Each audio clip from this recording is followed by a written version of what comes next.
ಮಂಡ್ಯದಲ್ಲೂ ಕೂಡ ಹೃದಯಾಘಾತಕ್ಕೆ ಬಲಿಯಾಗಿರುವಂತಹ ಸುದ್ದಿ ಇದೀಗ ಬರ್ತಾ ಇದೆ.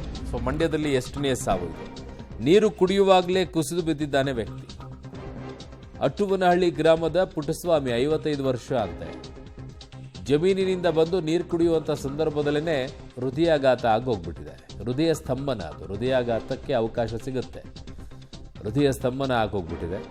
ಅಲ್ಲಿಗೆ ಅವರು ಸಾವನ್ನಪ್ಪಿಬಿಟ್ಟಿದ್ದಾರೆ. ಜಮೀನಿಗೆ ಹೋಗಿ ಬಂದ ಮೇಲೆ ನೀರು ಕುಡಿತಾ ಇದ್ರಂತೆ, ಹಾಗೆ ಸತ್ತೋಗ್ಬಿಟ್ಟಿದ್ದಾರೆ ಪಾಪ. ಸೊ ಏನರಪ್ಪ ಹಿಂಗೆ ಆಗ್ತಾ ಇದ್ದಾಗ ತುಂಬ ಆತಂಕಕ್ಕೆ ಎಡೆ ಮಾಡಿ ಕೊಡ್ತಾ ಇರೋದು, ಯಾರಿಗೆ ಯಾವಾಗ ಹೆಂಗೆ ಸಾವು ಬರ್ತಾ ಇದೆ ಅಂಥೇಳಿ.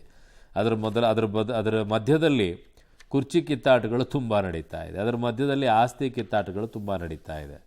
ಅದರ ಮಧ್ಯದಲ್ಲಿ ಪ್ರೇಯಸಿಗೋಸ್ಕರ, ಗೆಳತಿಗೋಸ್ಕರ ಹೊಡೆದು ಕೊಲೆ ಮಾಡಿ ಕೆಲವರು ಜೈಲಿಗೆ ಹೋಗಿ ವಾಪಸ್ ಬಂದಿದ್ದಾರೆ, ಕೆಲವರು ಇನ್ನೂ ಜೈಲಿಗೆ ಹೋಗ್ತಾ ಇದ್ದಾರೆ, ಕೆಲವರು ಬೇಲ್ ಮೇಲೂ ಆಚೆ ಇದ್ದಾರೆ. ಏನೇನೋ ನಡೀತಾ ಇದೆ. ಇಷ್ಟೆಲ್ಲ ನಡೀತಾ ಇದ್ರು ಪ್ರಪಂಚದಲ್ಲಿ. ಇಲ್ಲಿ ನೋಡಿ, ಅವ್ರ ಕೆಲಸ ಮುಗಿಸ್ಕೊಂಡು ಬಂದರು, ನೀರು ಕುಡಿತಾ ಇದ್ರು, ಸತ್ತರು. ಏನು ಹೆಂಗೆ ಜೀವನ ಅಂತ ಪಾಪ. ಏನೇನು ಕನಸ್ಕೊಂಡಿದ್ರು, ಏನು ಇನ್ನೂ ಏನೇನು ಬಾಕಿ ಇತ್ತು ಅವ್ರಿಗೆ ಪಾಪ, ಜವಾಬ್ದಾರಿಗಳು.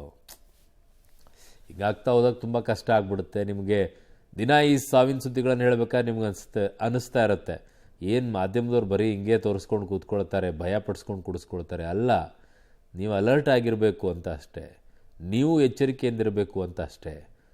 ಯಾವ್ಯಾವುದಕ್ಕೂ ಯಾವುದು ಮನಸ್ಕೊಂಡು ಕೆಡಿಸ್ಕೊಂಡು ಜಗಳ ಮಾಡ್ಕೊಂಡು ಕೂತ್ಕೊಳ್ಳೋದಲ್ಲ. ಎಲ್ಲರೂ ಚೆನ್ನಾಗಿರ್ರಿ. ಯಾವಾಗ ಯಾರು ಬೇಕಾಗುತ್ತೆ ಗೊತ್ತಾಗೋದಿಲ್ಲ. ಆಮೇಲೆ ಡಾಕ್ಟ್ರ್ ಹತ್ರ ಕೇಳ್ಕೊಳ್ಳಿ, ಈ ಥರ ಆದಾಗ ಏನು ಮಾಡಬೇಕು. ಬರೀ ಡಾಕ್ಟ್ರ್ ಹತ್ರ ಹೋಗಿಂತ ಮುಂಚಿತವಾಗಿ ನಾವು ಏನು ಮಾಡಬೇಕು ಅವನ್ನೆಲ್ಲ ತಿಳಿದಿಟ್ಕೊಳ್ಳಿ. ಏನೋ ಆಯಿತು ಬಿದ್ದ ತಕ್ಷಣ ಅಯ್ಯೋ ಅಂದ್ಕೊಂಡು ಕೂತ್ಕೊಂಡು ಬಿಡೋದಲ್ಲ. ಆ ಟೈಮಲ್ಲಿ ಅಯ್ಯೋ ಅನ್ನೋ ಬದಲಾಗಿ ಏನು ಮಾಡಬೇಕು ಅನ್ನೋದನ್ನು ತಿಳ್ಕೊಳ್ಳಿ ಫಸ್ಟು.